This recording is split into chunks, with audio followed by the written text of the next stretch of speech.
Hey, you. Do you have a signature cocktail? No? Well, you really ought to get one. A signature cocktail is like your cocktail calling card of sorts.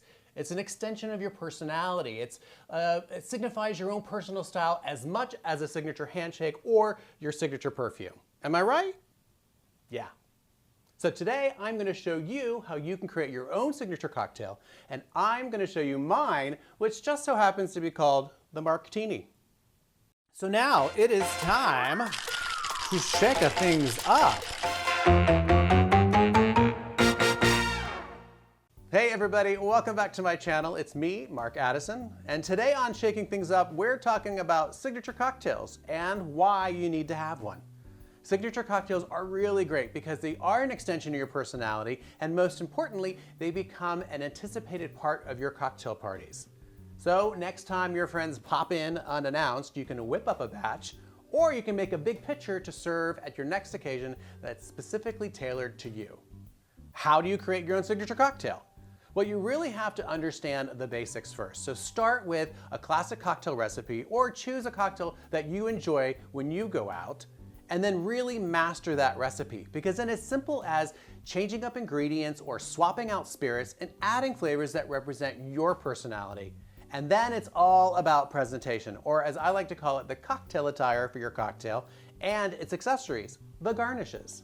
And then the name says it all, but let's get on beyond the tell it like it is approach. You can name it after pop culture like movie and music or travel destination, and of course you can name it after yourself, like I did.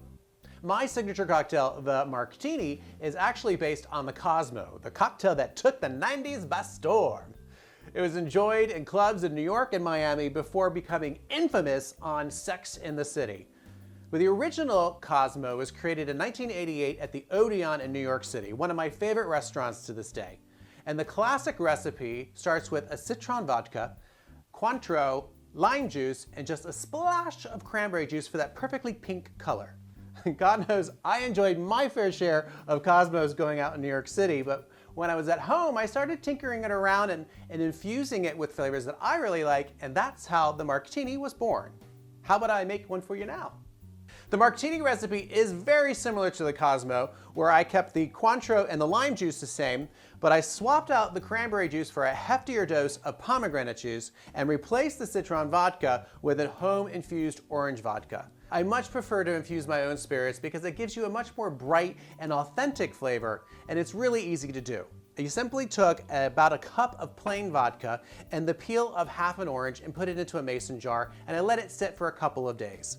And then I strained it, and I get this beautiful, sunny colored and orange flavored vodka that really does taste like oranges. Now, if you want to learn more about infusing your own home spirits, tune into our new series, Bar Basics, where I teach you everything you need to know how to make your cocktails not only taste better, but look better too.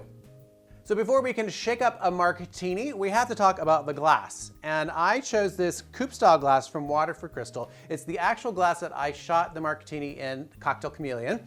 And I love the shape of this bowl over the classic martini glass that you'd see a Cosmo served in. And it also has this little reservoir tip in the stem that the cocktail will dip down into. That looks really cool as well. But first we have to prepare the garnish for our cocktail attire. We need some accessories. So I'm going to use an orange curl garnish. I'm going to show you how to make it now, but the orange signifies the flavors in the cocktail, and I think that the garnish really should not only make the cocktail look better, but signify the flavors that are to come. So first I'm going to trim off the edges of the ends here of this orange with a nice sharp knife, and then I'm going to just cut down the long side here of the orange just so I pierce the white pith. So the white pith is this white mark here. So I'm wanting to separate the pith from the orange.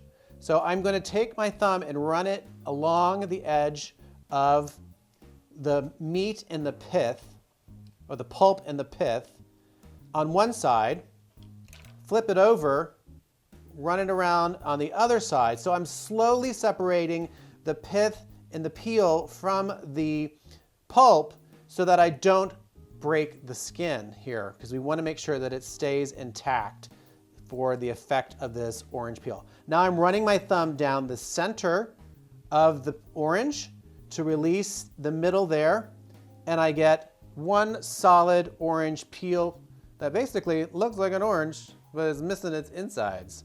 Now we're gonna roll this up, and then I would just let it sit for a few minutes so it keeps the shape. You can also put some toothpicks in if you want to make this in advance. And then to make our orange curl, we're going to make some cross-section slices. The first one usually comes out like that because the edge is broken, but the next ones come out perfect. Trust you me.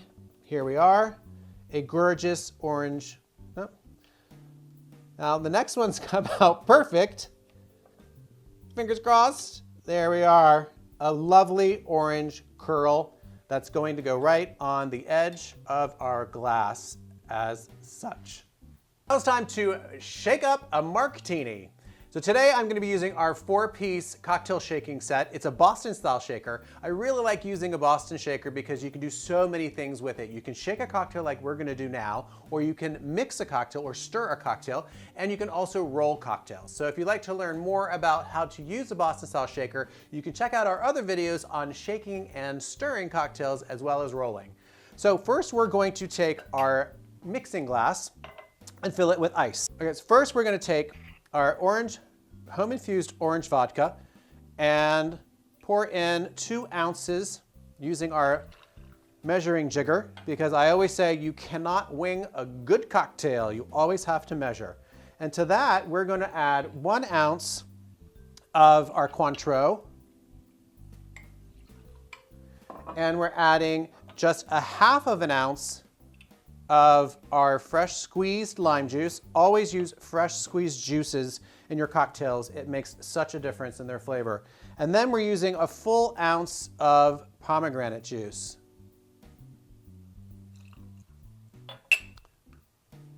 We're going to take our mixing tin and pour the contents of the mixing glass into the tin. And we are going to tap on the bottom of the glass to make sure it's a nice and tight seal and give it a good shake. So I always say the rule of thumb in shaking a cocktail is until your hand freezes to the tin. Well, not really, but almost. Now, ice is such an integral part of making a cocktail because it's not only chilling your cocktail down, but it's imparting water into the recipe so that it helps balance all the flavors together. So I'm going to pour it back into our mixing glass because that's the fun of making a cocktail, to see the beautiful colors that we've created. And then I'm going to strain it into our prepared glass.